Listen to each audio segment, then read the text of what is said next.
Hi guys, so it's time to swallow our pride a little for this video today and talk about something which we as video professionals have been trying to ignore, trying to deny for a few years now, but something that's going to keep on growing, something that everyone's going to be doing, and something that we just can't deny anymore.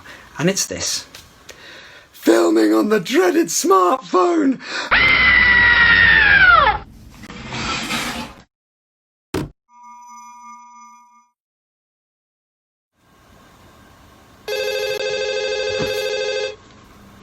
Hello?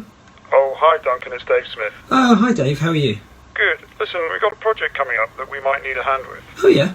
Yeah, nothing too difficult, just a few talking heads. Oh, cool. Sounds good. When were you thinking of filming it? Well, that's the thing, it's just the editing we need. We've already done the filming on our iPhones. Hello? Hello? Duncan? Are you there? Yes, I'm sorry, my video production colleagues, but we have to accept it. Smartphone filming isn't going to go away, whether it's by teenagers producing little videos for their YouTube channel, or by a CEO who needs to get the instant message out to their troops. And to be honest, there are situations when the instant results from the smartphone make it the perfect choice. In the past, filming on mobile phones was pretty ropey because of the quality of the cameras that were available on the handsets. These days, of course, you've got 4K video, you've got noise cancellation to help with the background sound, you've got iris control to help you get the exposure correct, but there are still mistakes you can make when you're filming on your mobile phone. In this video, I hope to highlight some of the more common mistakes to help you to avoid them and hence produce a much more polished smartphone video product. I'm going to film this exactly the same way that most members of the general public would film it. No special lighting, no special sound, just me and the smartphone, and that way hopefully the information will be more accessible to you and more relevant to you because this is the way that you would do it.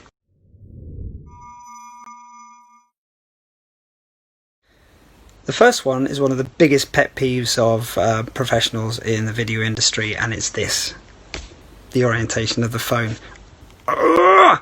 This is not how you watch your TV. This is not how you would watch any screens in your house, on a computer or anywhere else. I can understand why people do shoot this way because it's a natural way to hold their phone up.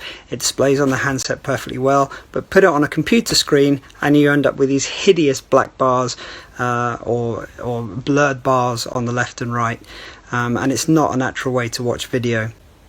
All you have to do is turn the handset to the side and you're automatically given back your TV screen or your computer screen, and you won't end up with the hideous bars on the left or the right. It instantly gives you a much more professional product, and people will automatically understand that you understand what you're doing when you're filming on your phone.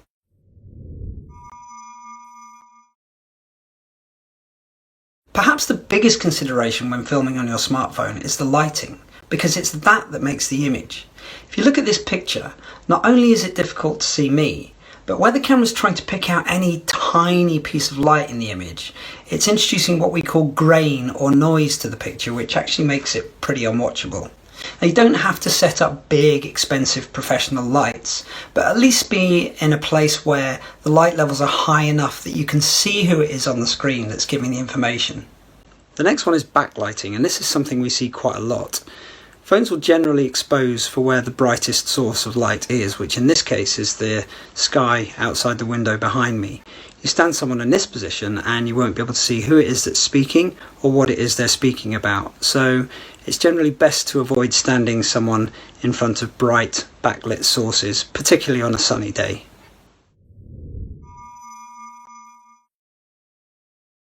The next consideration is the shot itself.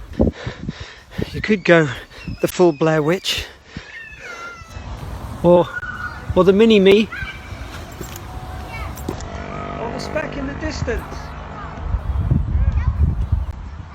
But generally a nice mid-shot is kindest, with eyes kind of 2/3 of the way up the screen. And what about this kind of thing? The selfie arm. Handheld is all very well if you want to show your audience what's around you. Gives you the chance to show your entire background and maybe point out what's there. But quite often it can get a little bit annoying, all that kind of shakiness. And I've been doing it throughout the video just to kind of highlight that. But from time to time, if you have the opportunity, put the phone down. It gives you your hands back, makes the shot much more stable, and people will relate to your video much better.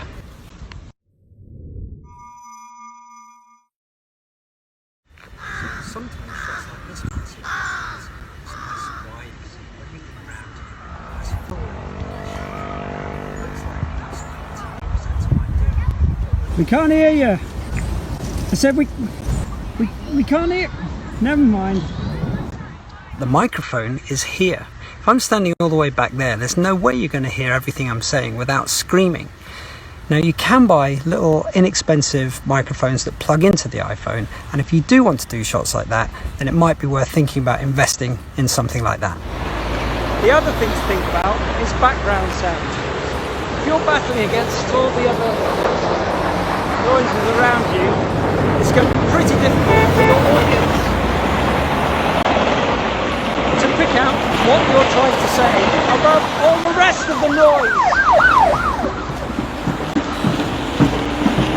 Seriously, guys. Seriously. Hang on. Where's he looking? Well, I'll tell you where he's looking. He's looking here. Now this is probably the most difficult thing to do when you're filming on your mobile phone, because here is where the image of you will be displayed, and it's perfectly natural to want to look at yourself while you're filming to check you're looking good and to check you have everything in frame that you want to be in frame. But the camera is actually here, this tiny little dot at the end of the phone, and if you want to set yourself apart from the other videos, try concentrating on that tiny dot of a camera rather than on the screen. And that will instantly give your video a much more considered feel that many of the others out there just won't have.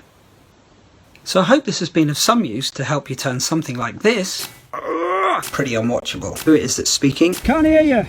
into something like this.